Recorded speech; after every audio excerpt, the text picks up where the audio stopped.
joining the call. We had a huge number of registrations. I assume it's going to be. I assume it's just going to be more very organic. You got it. That's it. I'm going to put my head. I'm going to put my headpiece in just so I can make sure I hear you well. Good. But put your camera back on. We want to see you too. You got your glamour shot up. There you go. Good. Can you hear me okay? Can. You sound terrific. Okay. Right. Hey, everybody. I'm Charles Shapiro, the President of World Affairs Council. Welcome to our program today. Our guest is John Hope Bryant, the CEO of Operation Hope. Today's program is brought by you, thanks to you, the members of the World Affairs Council. Got a whole bunch of people joining us from the World Affairs Councils of Jacksonville, Western Michigan, Northern Michigan, Colorado Springs, San Antonio, and San Diego, and I'm sure I've forgotten somebody else. Bill Clifford, who's the president of the World Affairs Councils, the umbrella organization, is on. And we've got two former U.S. ambassadors on, Luis Moreno, former U.S. ambassador to Jamaica, and Capricia Marshall, who used to be the White House and State Department Chief of Protocol and has got a book coming out later this month. We're going to keep everybody muted except for John and me, so we don't use quite so much bandwidth. If you've got a question, please use the Zoom chat function. Oh, Naples is also here. I just got a message through the chat function. Send your questions to Fernanda Lucchine. She will send a message to everybody, and all you got to do is respond to her. And somewhere around 1:30, I'll start asking John your questions to get through as many as we can. John and I had a Zoom conversation. It's April 15th, although it seems like it was a year ago, doesn't it, John? Yeah, and so much has changed since then. John's the founder, chairman, chief executive officer of Operation Hope, which is the largest nonprofit provider of financial literacy, financial inclusion, and economic empowerment tools in the U.S. And as we heard, if y'all were on a little bit earlier, he was a regular contributor to CNBC's Squawk Box. In January, thanks to John's efforts, the U.S. Treasury Annex building on Lafayette Square was renamed the Freedmen's Bank Building. And the legacy of the Freedmen's Banks, established by President Abraham Lincoln, is the narrative of the work of Operation Hope to help people in the invisible class become fully integrated into our economy. John is a native of LA, and he founded Operation Hope in May 1992, right after the riots following the police beating of Rodney King. And John tells me he was 26 years old at the time. Make me feel like, what was I doing when I was 26? My God. So John, let's start with the 92 LA riots. I mean, do you see parallels between what's going on today with the 1992 LA riots? Have we learned anything since 1992? So before I say anything, I want to say you don't do business with governments or companies or organizations. You do business with people. And the World Affairs Council of Atlanta is indeed fortunate and lucky to have Ambassador Charles Shapiro, to have Fernanda, to have Ladarian, and all the heroes and sheroes on your board, in your ranks, your volunteers, your advisory boards, your partners, your sponsors. If you didn't know whether you were making a difference in the world and whether what you did matters, well, now you know. History doesn't feel historic when you're sitting in it. Right. It just feels like another day. But that doesn't mean you're not sitting in a moment in history. And it takes about 25 years to look back at a moment and to see it as historic and historical. And I just want to thank you, Ambassador, for leaning in, for never giving up, for always being a hopeful light on the hill, and for helping to make Atlanta that international city, the only international city in the South. that place of thought leadership and moral authority in the world.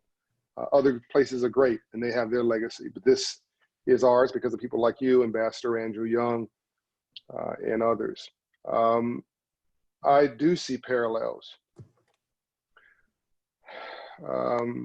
between 1992 and today, but I see parallels going back to 1968, Sure. also the Watts riots. And I see parallels going back to the Civil War. This is all one narrative for me, one dateline. By the way, the building that you mentioned that we helped to get renamed on the White House campus, the only building named in honor of former slaves on the White House campus in the history of this country, which we helped to get renamed 3 years ago, was defamed in the uprisings by people who didn't know their history and didn't know what they were writing on or why. And part of the problem now is there is no plan. It's just frustration. And anger is not a strategy. And frustration is not a plan.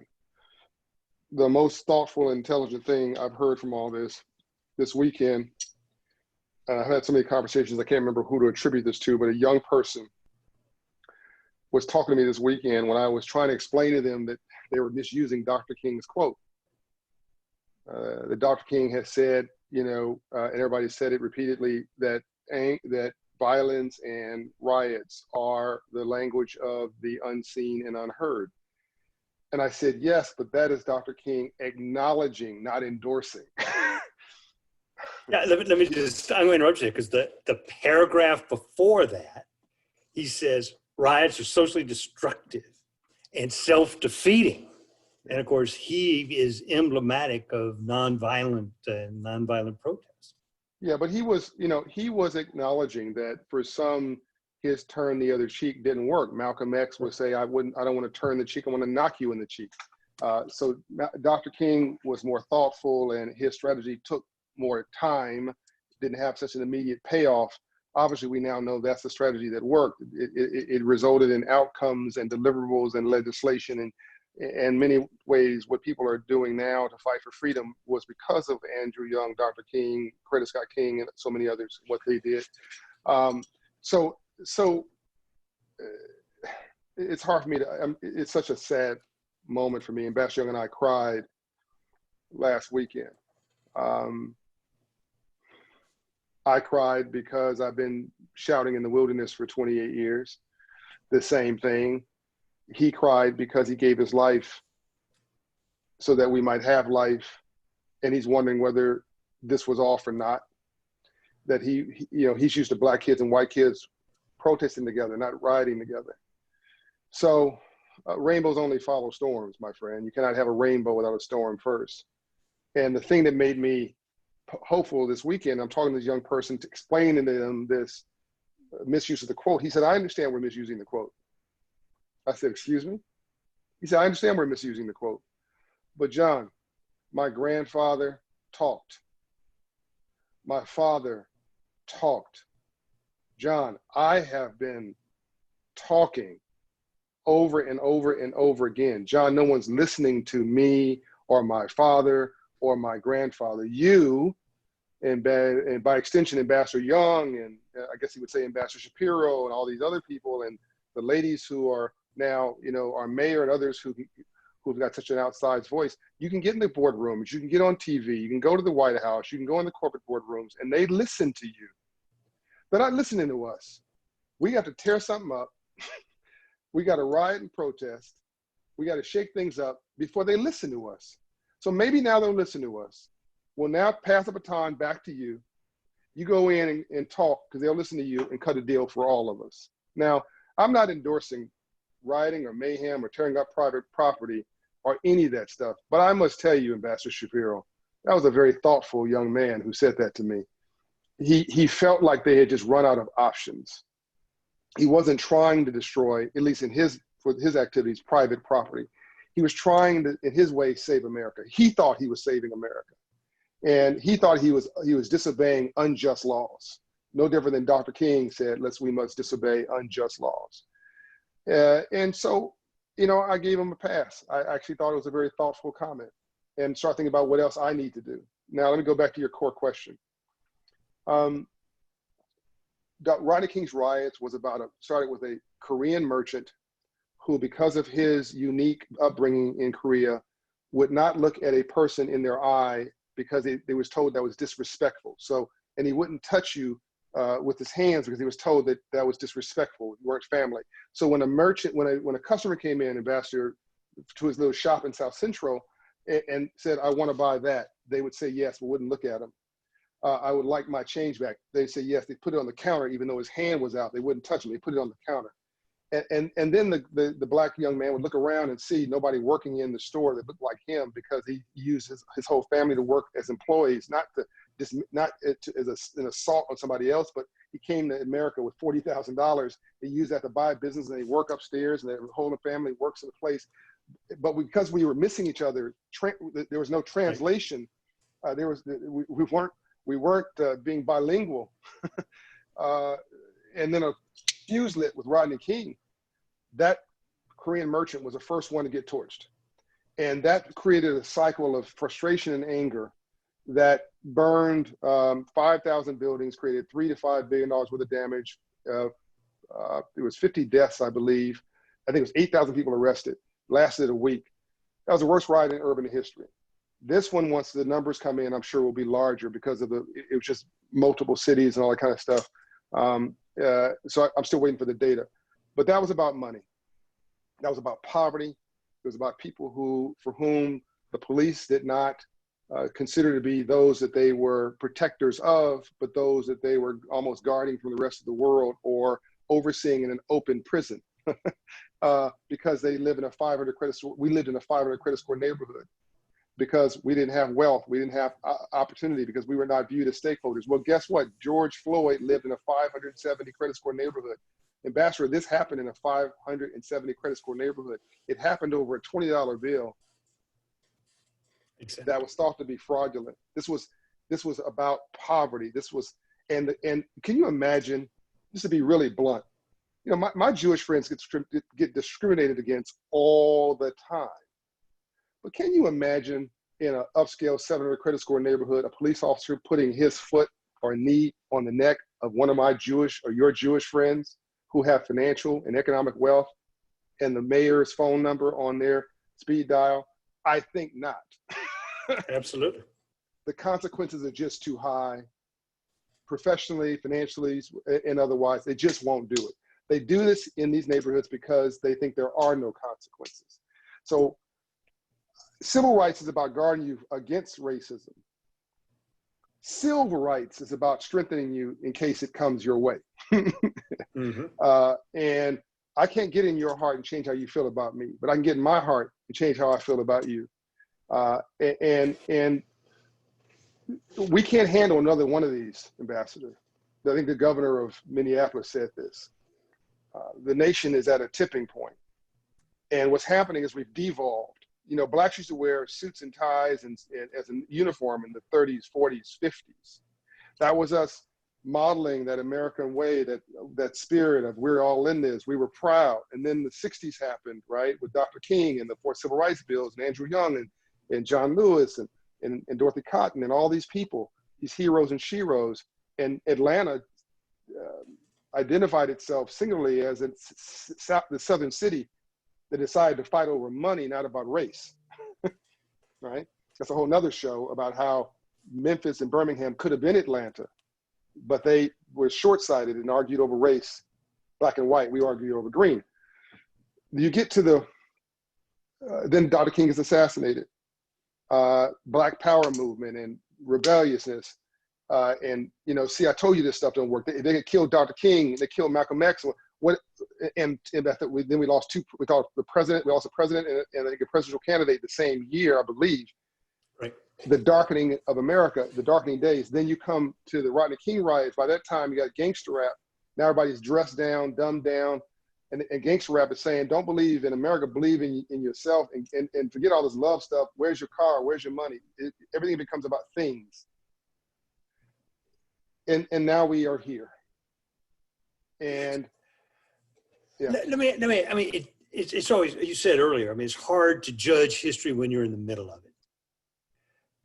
But it sure seems like in the past 10 days, at least for Americans, the earth has shifted a bit on its axis. Yep. That from a week ago, Friday night, Yep. your and my mayor and Ambassador Young and Killer Mike are giving a press conference in City Hall in the lobby asking people to stop looting. No, right? demanding. Yeah. And what you're seeing now is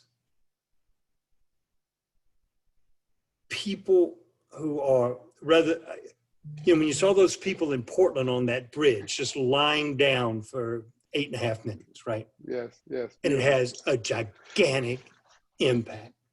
Oh, yeah. Muriel Bowser, since last night, the mayor of Washington, D.C., has had Black Lives Matter painted across 16th Street, a block from Lafayette Square, in letters that have to be 50 feet tall. Yeah. I mean, and people are listening, and unlike in 1992, the people out there demonstrating are diverse. Yes. So yes, and you're seeing increasingly more white protesters than black, and that's a beautiful thing. And you're seeing them at all socioeconomic levels, and it is a tipping point. And this is beautiful, and this is the best of democracy, and this is who we are. And this is their Vietnam, Ambassador. This is their Vietnam experience. This is their searing experience. You know, racism, I think, I want to make sure I give people their proper credit. There was an actor, I forget his name, but he said, it'll come to me, he said, racism wasn't new, it's just filmed. Yeah. And everybody's got a high definition video camera in their pocket right now.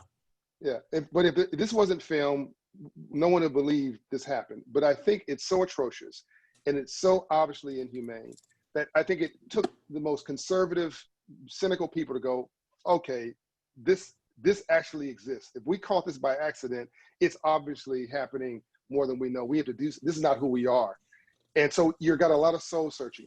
My phone is lighting up with some of the most amazing people on the planet saying, what can I do? Now, this is a beautiful thing. I've created a Marshall Plan. There's a lot of people trying to jump on that right now to find if they can amplify, find their role in that. I'm talking to people I wouldn't otherwise talk to. I think we have a moment here. We can't handle another one of these, but we may not have to. COVID-19 was enough. That plus this is a black swan for Black America. It's the worst of all things at one time. But now the pain is being shared by white America and Asian America and Latino America and Jewish and Indian America. And we're also seeing, by the way, we're seeing women highlighted and featured in ways that we have never seen before. The uniqueness of Lance Bottoms, Mayor Lance Bottoms, and her beautiful message that maybe only a mother mayor could have presented. Right. Go sit yourselves down, stop destroying stuff. This is not who we are. I mean, she was almost lecturing like you lecture your child, but she did it in such a loving way. I'm not sure a man could have done that, right? And you've got all these other women who are making us, who are helping us to see our better angels. I am actually very hopeful, Ambassador. I actually think that something positive is going to come out of this that couldn't have happened without COVID in this. We would not be. We need a new Marshall Plan like we had in World War II, that to reset everything. I don't think we wouldn't have gotten there incrementally. We wouldn't have gotten there. I think it took something like this to shake us up. So what are the elements of the Marshall Plan? Just the executive summary. What are you talking about? What does America need? Are you talking about after World War II or now? No, now. Yeah. Education for all. I mean, K through college. K through high school is ridiculous. We're being left behind by every nation in the world. You cannot have a high school educated nation that's the largest economy in the world. It's supposed to be a superpower. And you banish racism and ignorance through education and exposure, by the way. So education for all, K through college, and this is what you might call reparations. And Mhm. as long as you go through college and you finish it up and you take a job for some useful purpose, we would call that an investment in America, and you don't have to pay that back. So you can go in the public sector, the private sector, the nonprofit sector, but you have to go do something. If you go through college, you don't get a job, you got to pay it back. But that would be the biggest investment, because a rubber band, once expanded, never returns to its original size. And everybody benefits from a more educated population. The vast majority of racists and people who are backwards in their views have lower education and lower exposure levels.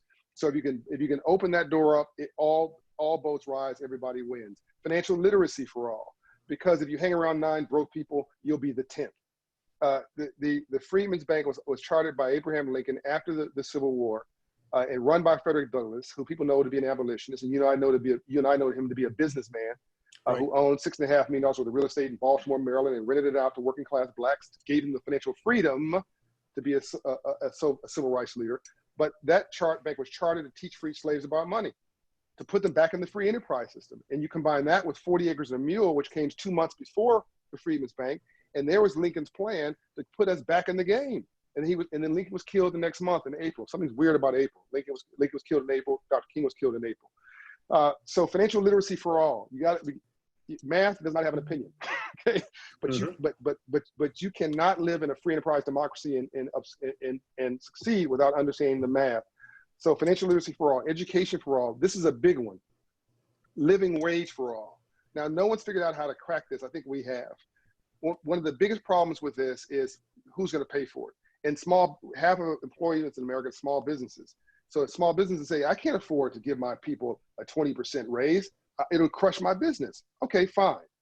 Earned income tax credit would say, as Wall Street gets a bonus for working, this is not a giveaway program. You work hard, you do the right thing, you hit your marks on your job. If you make less than $60,000 a year, you're going to get a 20% bonus at the end of the year as part of your review.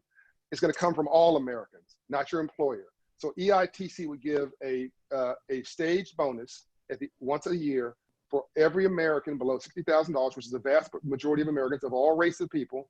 That would put them into a living wage standard. And by the way, 70% of our economy is consumer spending.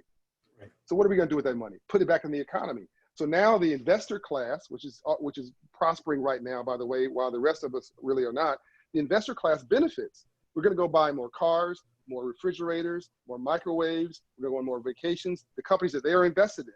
So everybody wins, and the economy gets more GDP, right?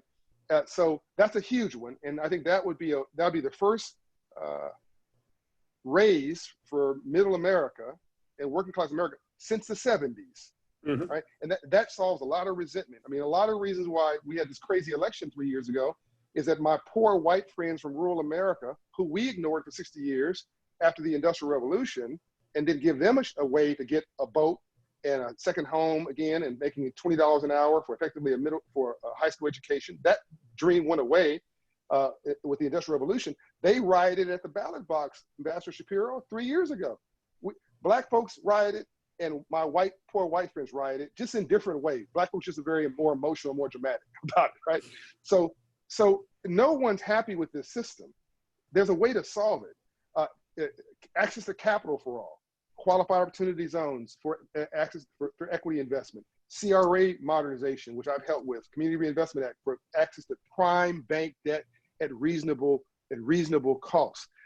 Startups for entrepreneurship and small business at the grassroots level, because Walmart was started with a guy with a high school education and a storefront named Sam Walton.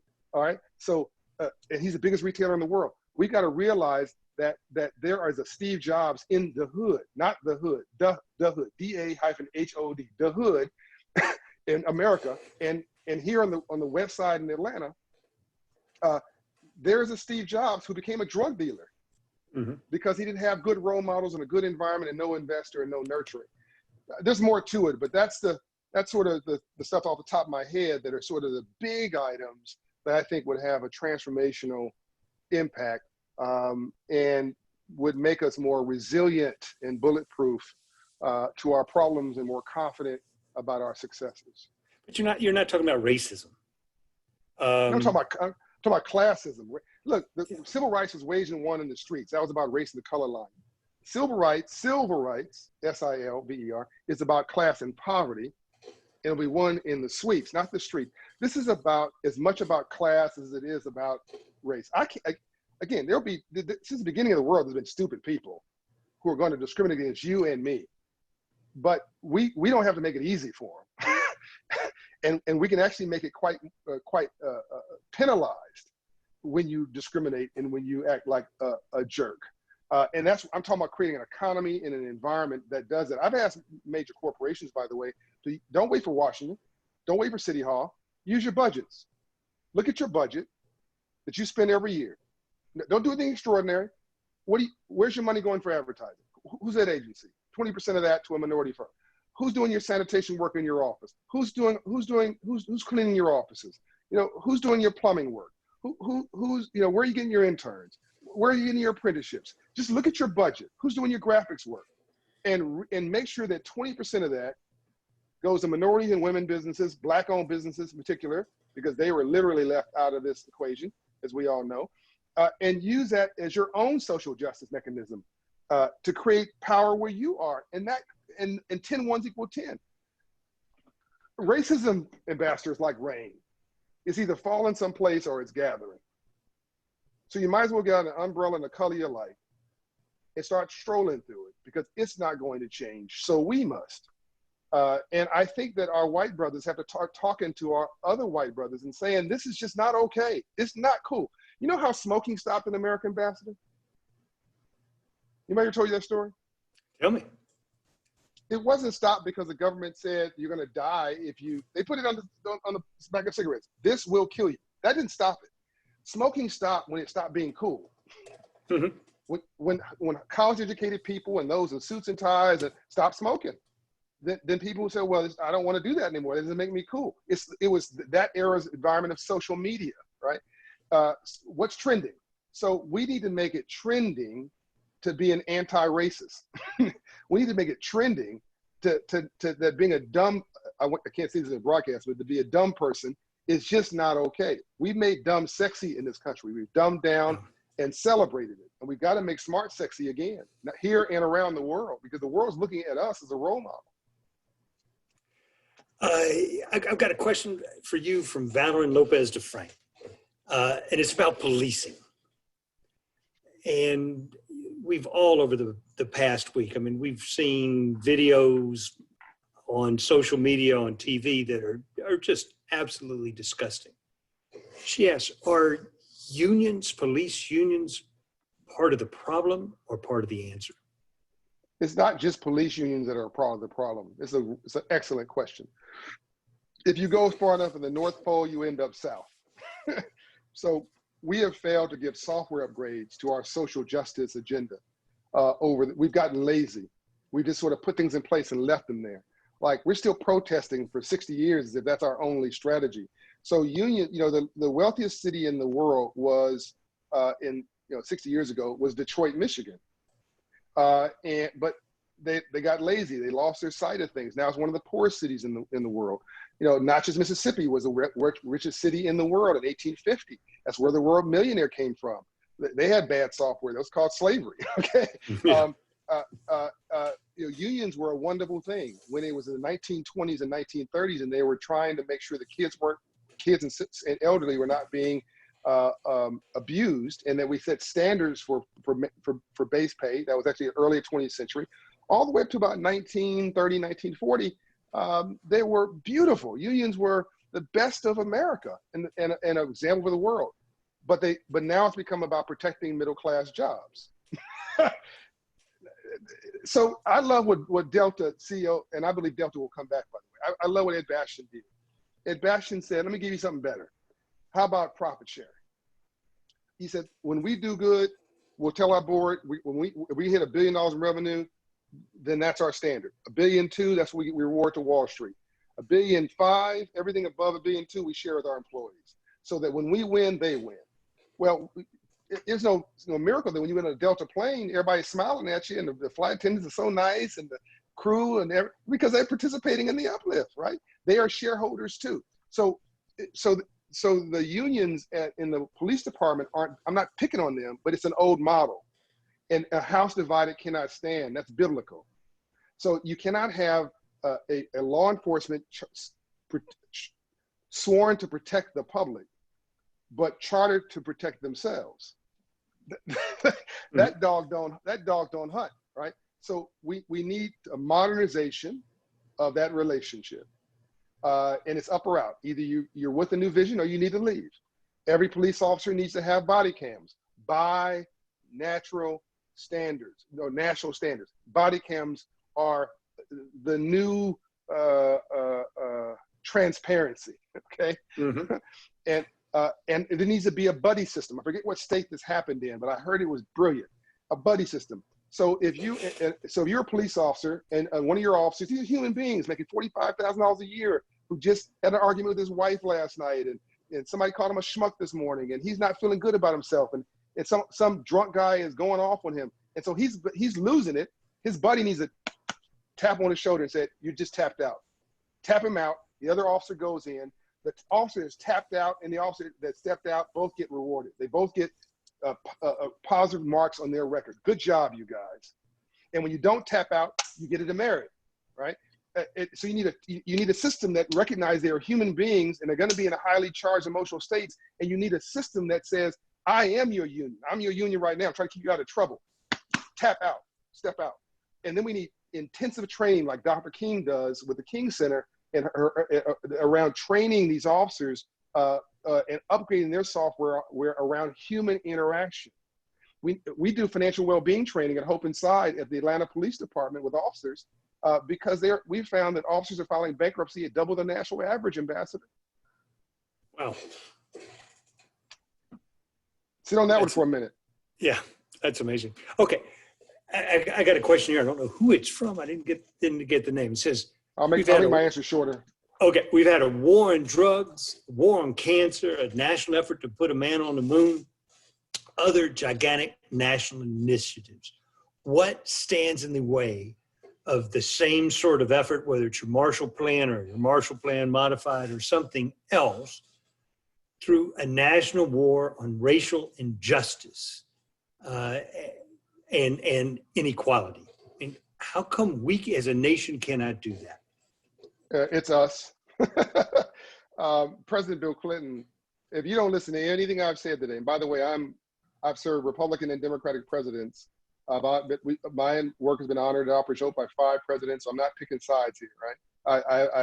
I respect George W. Bush for what he did on Africa as much as I respect Bill Clinton and other people, what they did in other places. But here's a great Bill Clinton quote.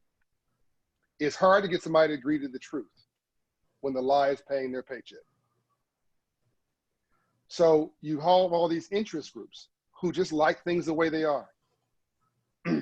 Why mess it up? It's working well for me. That sounds great, John, as long as it doesn't cost me any money. I love what you're doing, John, but don't change my way of life. That's really fantastic. Don't blame me for it. Well, slavery was horrible, but I didn't do anything to you. That was 400 years ago. That's to rationalize is to tell rational lies. That dog don't hunt. So we have got to all say enough already. And I believe this is that moment, enough already. I think that the reason it's going to work, Ambassador, is no one changes in good times. They only change in bad times. Why would you change in good times? You change when you have to, when the pain is more expensive than the promise that you're willing to invest in. We now have a promise that we're willing to invest in that may actually create more GDP, more opportunity, more harmony. And so we have not changed because it's been in our unenlightened self-interest to stay the same and to rationalize bad behavior from our president or from our senators or from our own family. We have rationalized bad behavior, and now we have a reckoning. And I'm convinced that we're not going to fail this matriculation exam. I'm convinced. We are America.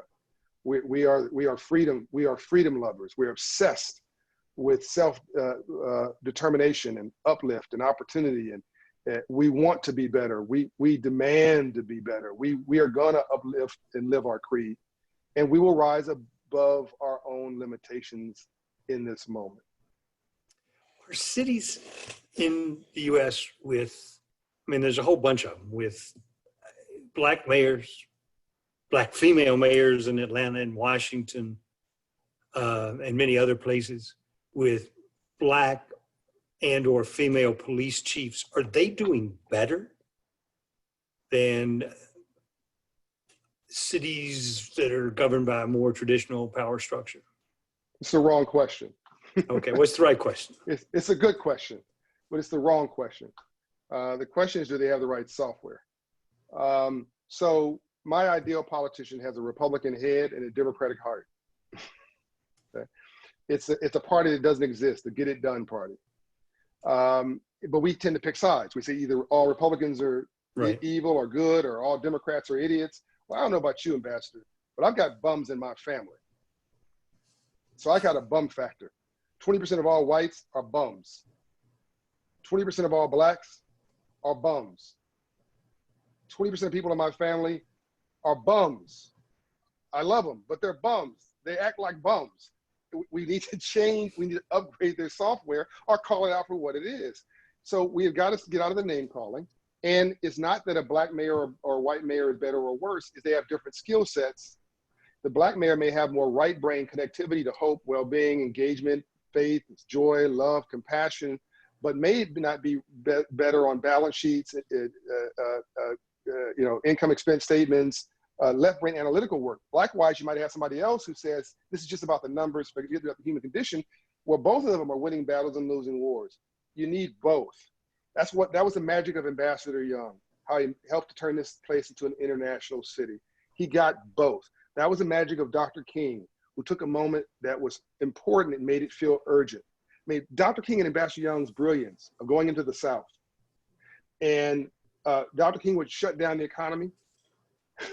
And then he'd quietly send Ambassador Young to meet with 100 business leaders behind closed doors, after hours, with this mission. Talk without being offensive. Listen without being defensive. Always leave even your adversary with their dignity. Because if you don't, they'll spend the rest of your life trying to make you miserable. It becomes personal. Andy, he would say, I call him Ambassador Young, go cut a deal. Dr. King, Andrew Young would go in there. The whites would say, look, I don't care whether the person comes to the front door or the back door. I need the color of the currency to be green. My business is hurting. Then Andrew Young would say, take down the whites only signs. Think, you know this history. What came down? Who took down whites only signs down in the South? It wasn't government. It was the private sector. Right. So and then they would go to the government and say, now you need to take your signs down, or we're not going to reelect you. So you need a software upgrade. The reason that Black banks are not thriving, they have their hearts in the right place. They don't have capital. They may be running with 20-year-old software, 20-year-old management systems. They're not living in the new era. If you don't have technology in your nonprofit, your for-profit, your business, your bank today, you are not a growth company. You cannot be a growth company without the use of technology. 96% of all Black businesses don't even have an employee. They're sole proprietorships. So they're good at busyness, but not business. There's no business management. There's no balance sheet. There's no accounting department. There's no relationship with the banker, and the bank teller don't count. Okay. So how do you go apply for your PPP? It's like a perfect storm. I don't trust the government because of slavery. I don't trust banks because of the Freedmen's Bank. And I'm not prepared myself because I'm so busy slaying dragons that I don't have any preparation back here. So we have got to start with these false choices. You need the person who cares the most and who's best prepared. Okay, let me ask you a question. You've been talking about civil rights as well as civil rights.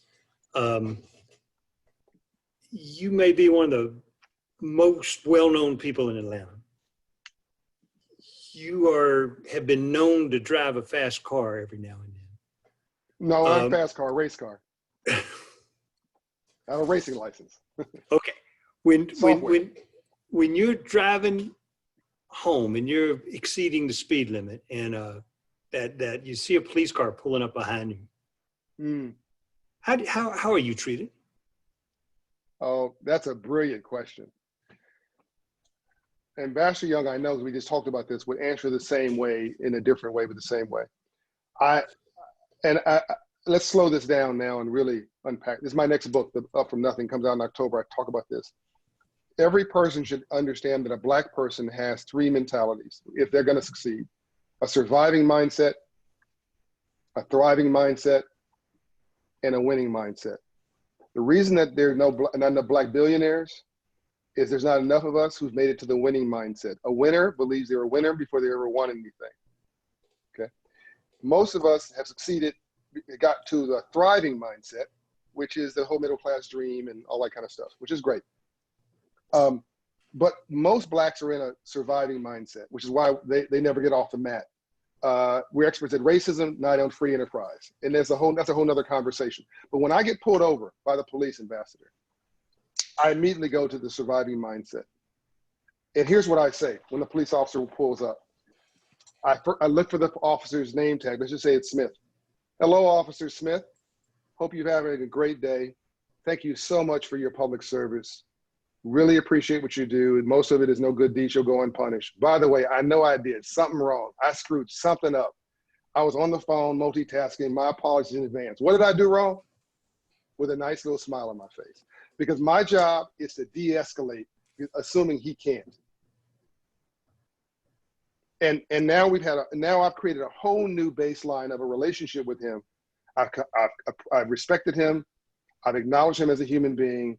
I called his name or her name. I acknowledged how tough their job is. I said thank you and appreciation. And I've already acknowledged that whatever you're about to say, I probably did. Mm-hmm. And I smiled a little bit to say, I'm no risk to you. And I've got my hand where he can see it, right? Or she. Now we're having a different conversation. It works 100% of the time. So a Black person has to work harder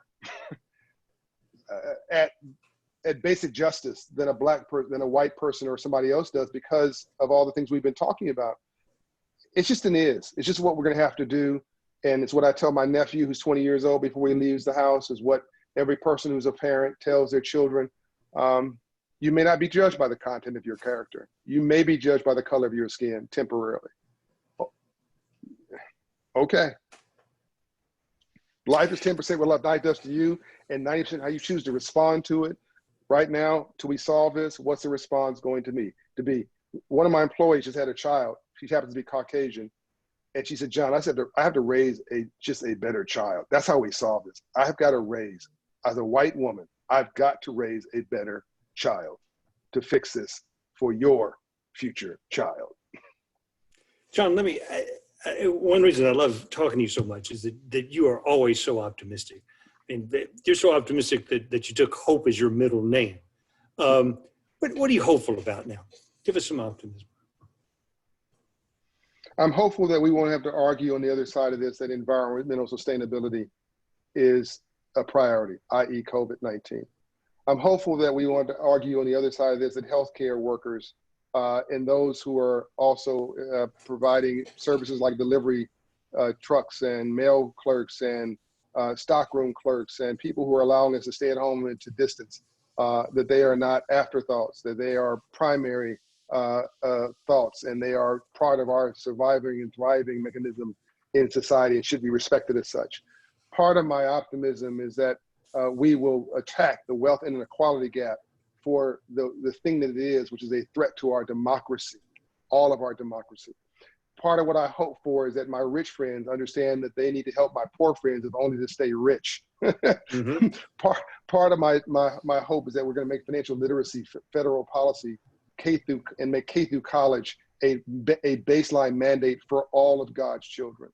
Part of my philosophy and hope is that we realize that a house divided cannot stand, and building walls sounds sexy, but it is not nearly as interesting as building bridges. John, I want to thank you so much. John Hope Bryant, CEO of Operation Hope. This has been a fabulous 45 minutes. I've enjoyed it. I hope you've enjoyed it as much as I have. At the end of these... Well, I love you. Man, you're terrific. I usually, at the end of these conversations, I usually ask people to make a donation to the World Affairs Council. Today, I'm going to ask you to make a donation to Operation Hope to help low-income Americans who are impacted by this economic crisis. It's www.operationhope.org. So you can find it. Yeah. It comes up right when you get on their website. While you're at it, if you want to make a donation to World Affairs Council, that'd be cool too. Yeah. That would be We're very all in neat. this together. Yeah. Yep. There you go. thank you, everybody, for spending 45 minutes with us, spending your lunch hour with us. And I want to thank the World Affairs Council staff, Fernanda Lukine Ishihara, who's our executive director, Valerin Lopez DeFrank, who keeps everything running, and Ladarian Gillette, who produces these Zoom programs for us. John, thank you once again.